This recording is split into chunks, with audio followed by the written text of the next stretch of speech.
That breaking news coming from Pier 60 at Clearwater Beach. The Pinellas County Sheriff's Office is talking about the beach closures that are now in effect. Let's go ahead and take a listen in.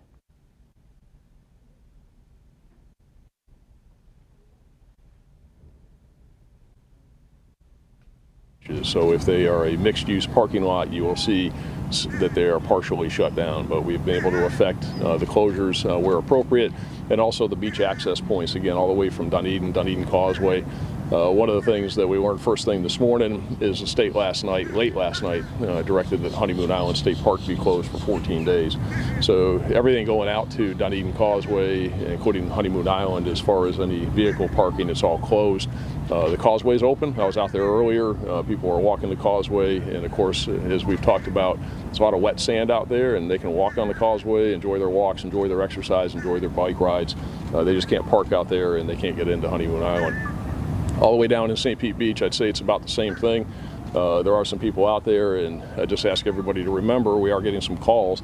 I just ask everybody to remember, especially as you look at the area from Bel Air Beach all the way south, it's a lot of mixed use. And you have a lot of hotels, you have a lot of apartments, a lot of condos. I just saw somebody call a little while ago complaining because somebody had cabanas out. Well, the cabanas can be out, especially at those hotels and those private locations. It's also people out there that are on the beach, and you don't see it here behind us because this is all public beach certainly behind us, but you'll see people that are out there in those private areas. Also is that in that wet sand area that we don't control and that this isn't applicable to, people are out there doing their exercise walks, and that's fine. Overall, we have great compliance. Things are going very well. I put the helicopter up about 45 minutes ago, and the helicopter went from St. Pete Beach all the way up to North Clearwater Beach. And the description I got back from the pilots was that there are people out there, but it's light, and the greatest number of people at any one place was 5. So very thankful for, again, everybody's cooperation, what we're seeing, and we'll continue to monitor it here today, tomorrow, and throughout the weekend. I'll turn it over to Chief Slaughter, and then we'll take any questions that you have. I'll be very quick, just so I'm not redundant. Clearwater obviously participating in this closure of the beach in the Clearwater segment. We have a very large beach that is directly behind us, and is this time of year is generally in high use. So we have officers that are patrolling that sand on mules and encountering people if they need to, discussing with them, explaining the rules to them. As the sheriff said, this is a very complicated thing to enforce because we have 3 distinct areas in Clearwater. This public bathing beach behind me, we have a North Beach residential community north of this beach, and then down south at Sand Key. The lines are very complicated, so I just ask everyone to bear with us as we try to negotiate that. I think the message here is that some of these decisions have been debated, but they've decided, and now we're in a point that we just got to all comply. And compliance isn't about what's going to happen to me, am I going to get arrested? It's really about what's going to happen to all of us if we just don't mind our leaders. If our leaders give us direction, there's a lot of things, and there's a lot of changing resolutions that are coming out at a rapid pace. So we all just need to be in a mindset of compliance as we get through this virus. We're very empathetic. The sheriff and I both have talked frequently on how this is impacting our community, our workers, our employees, not with our individual agencies, but in our communities. We have a lot of people that are negatively impacted by this virus, and we just want to make sure they understand our heart and soul goes out to them. Clearwater is committed to seeing this through, but we want to say, thank you to the community just for complying with the rules. We haven't had any significant issues. There are plenty of places to get out and recreate still. Memorial Causeway has a wonderful walking trail, goes right over the bridge. It's a great opportunity to go out there and relieve some stress if you'd like to. There's certainly good sidewalks, wide sidewalks along Clearwater Beach that are not on the sand that you could take full advantage of. There are retail establishments that are still open, so just please find those things that you can take advantage of, and we appreciate your compliance. We're more than happy to turn it over to any questions. Anybody got any questions you want to ask? Well, I was going to ask, you made it pretty, obviously the last thing you guys want to do is kind of give any kind of citations out or anything like that. If that had to happen, would it happen, or are you pretty confident people are not going to go and try to go on the beach anyway? So here's how I'll describe it to you, is that we expect people to make a reasonable, good faith effort, do the right thing, and comply. We're not looking to cite anybody, we're not looking to arrest anybody, and I'll describe it this way as far as I'm concerned. And we have the majority of the beaches I've talked to. There's only 3 police departments in all of these Pinellas County beaches, and that is here in Clearwater, Indian Shores, and Treasure Island. We have the rest of them. And people are going to about have to beg their way into jail. But if they beg and they do something that's really, really silly and they're very flagrant about it and they don't listen to many asks, then we'll do what we got to do. But that's going to be an absolute few and far between, and I hope a totally non-existent situation. And if people are reasonable about it, again, it's very difficult, and some would say impossible, and I think it is, in some aspects, to figure out if somebody is lawfully where they can be or where they shouldn't be. You know, one of the things with, and this is one of my concerns going into this, and I expressed this at the county commission meeting the other day, in order for the law to be fair, equitable, and the right thing to be done, it needs to be unequivocally clear. The people who are supposed to abide by the law should know exactly what it is, and the people who are supposed to enforce the law should know exactly what it is so that it's clear and people have that understanding. And this is about as far from that principle as you can get. And so we're not expecting people to be exacting and be perfect in this, and we can't be. So with that, we're just all going to work together. We're going to make the asks.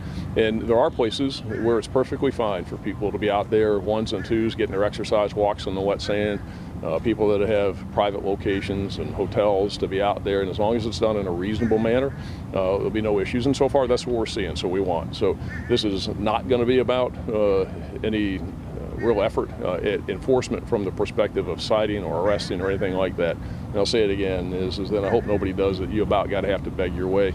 So just do the right thing, we won't have any problems. Thank you. In terms of manpower, are you guys having to staff more to patrol, or is it kind of business as usual? I'll let Chief Slaughter handle it from Clearwater. Yeah, from Clearwater perspective, you know, we were ramped up with personnel already in anticipation of a busy spring break next week. Our spring break deployment ran through the 29th of March, so with school closures, we actually have school resource officers we're able to repurpose. So we have plenty of manpower, probably more than we need with the barrenness of what you're seeing behind you. So we're not in a situation where we have any concerns about manpower. No, and we really haven't either. We've got plenty of personnel. One of the things I'll just mention is not really part of this, but I'll mention it because we talked about it earlier in the week and it's come up as far as the jail population is concerned. And I communicated this morning with the Chief Judge and the State Attorney, and really want to thank the Chief Judge and all the judges in the State Attorney's office over the last couple of days, because we've been able to significantly reduce the jail population. Earlier in the week, we had 220 people on the floor. That's down to 60 today. We released about 200 yesterday just by being able to get the cases normally through the system and process. So we're making great progress, and also to Chief Slaughter and the other police chiefs throughout Pinellas County, because the officers and the deputies are making good decisions as we ask them to do about using alternatives such as notices to appear and using discretion to make an arrest. So the normal amount of arrests that we see in the jail is probably about a quarter to a third of what it ordinarily is. And so all of that's working very well. But as far as additional staffing, we're not staffing any of the beaches and the beach deployments any more than we ordinarily do, because I don't see a need for it, because we're getting compliant. So there's no reason to do it. In terms of your overall calls for service, have they stayed about the same over this period of time? Any difference in the types of calls you're seeing? From a volume perspective, I'd say they're probably a little bit less. I think we're starting to see some more, activity that could be consistent with people being home more often, more regular. Domestics are a little bit of a situation, a little concern that we're starting to see a little of. So we'll be mindful of that moving forward. I think to kind of really look at that data, can't really look at that day to day. It needs to be more of a trending data. So we're really kind of a week out from being able to see what the trend is there. Are you prepared if the county decides to put a curfew? Well, I'm not going to talk about what ifs and hypotheticals. There's no indication that that's going to happen. I don't see a need for it, so I don't think that we even need to go there. As you can see, that people are really engaging in the appropriate social distancing. You can see since the order came out yesterday about the restaurants and the compliance with that. You see a lot of takeout going on. You see people that are spread out. And nobody is in the restaurants where they shouldn't be. We're not seeing that any place. So I think as long as everybody keeps doing what's being asked of them, it will avoid additional mitigation measures that may be necessary. So I think that it's on the right track. I think that the governor's made good decisions and the right decisions, and it is moving in the right direction. I know that the Clearwater Beach specifically has been under some scrutiny nationally just for the visuals that were portrayed the other day. Do you have any response to that, or have you guys been working on this for some time? You can't just throw this together. I would say you always have to deal with that kind of scrutiny in this business, and you know, one day we're getting criticized on national news syndicates for being open, and the next day we're editorial in a newspaper for closing. So you really make these decisions in these kind of emergencies with your best judgment. Use your best judgment. You know, I'm different than a constitutional officer, where my perspective is my counsel creates policy and I implement it. And my role is to provide advice and information. But once they hit the gavel and say this is what we're going to do, it's my job to do it. So I'll say it a little bit more strongly, is that I'd say that the national media, look, there was a problem here Monday. That problem was Monday. That problem wasn't Wednesday, Thursday, or Friday. And as I said, and I believe that these decisions were made because of what happened previously, not what was happening then or what was happening going forward.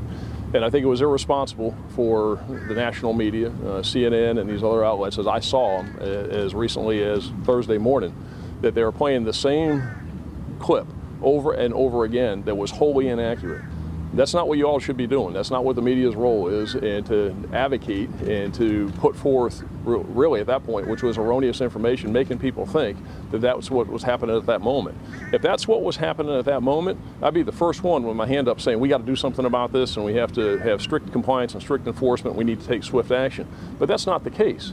So that's really unfair.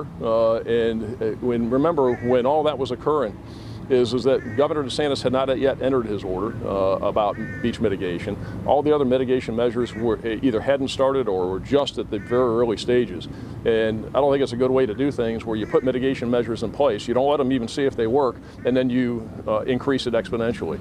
And so I think that was caused in part by some of those national media outlets continuing to play the same thing over and over and leading people to believe, and I don't fault the people for being concerned and sending their nasty emails and all their concern, because they thought that was happening at the moment, and it wasn't. So that added to this, and I'd say it exacerbated the situation and probably influenced some decisions to be made that maybe didn't need to get made. But that's the way it is. We live with it, and we're going to move forward, and we're all going to get through this and come out of it well at the end, and just continue to ask for everybody's cooperation. Here. One last question. Can you speak at all to which inmates have been released? I know in Hillsborough County, any non-violent, low-level criminals were released. Well, we, again, as I just said, is that we've been working very closely with the chief judge, the state attorney, and the judges, the courts, and they've done a great job in the ordinary course of business. We didn't need any wide sweeping orders.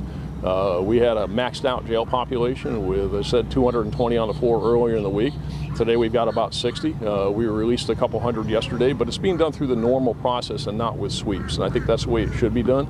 I'm very pleased with where we are with the jail population today and the efforts that have been made here. So and I've gotten emails and, oh my God, you should just let everybody out of the jail. Well, no, because I think we got the right people in the jail. We do a lot here with pretrial release. We've got about 1,000 people on any given day in Pinellas County that are out on what's called release on recognizance. That means no bond. We've got about 400 people that are out on supervised bond, which means electronic monitoring. We have the APAD program, which is adult pre-arrest diversion, where people don't even get into the system. You start adding up all those numbers, and you got a whole lot of people, like 1,600 people, that are not even in the jail to begin with. So we got the right people in the jail, and they can do what they want, but I saw they were releasing people who were burglars on possession of cocaine charges and other things, and I don't think that's the right thing to do. We need to manage the jail population. We are effectively managing it. We'll continue to do it that way. Anybody got anything else? No? All right. Appreciate your time. Thank you. Thank you. Thanks.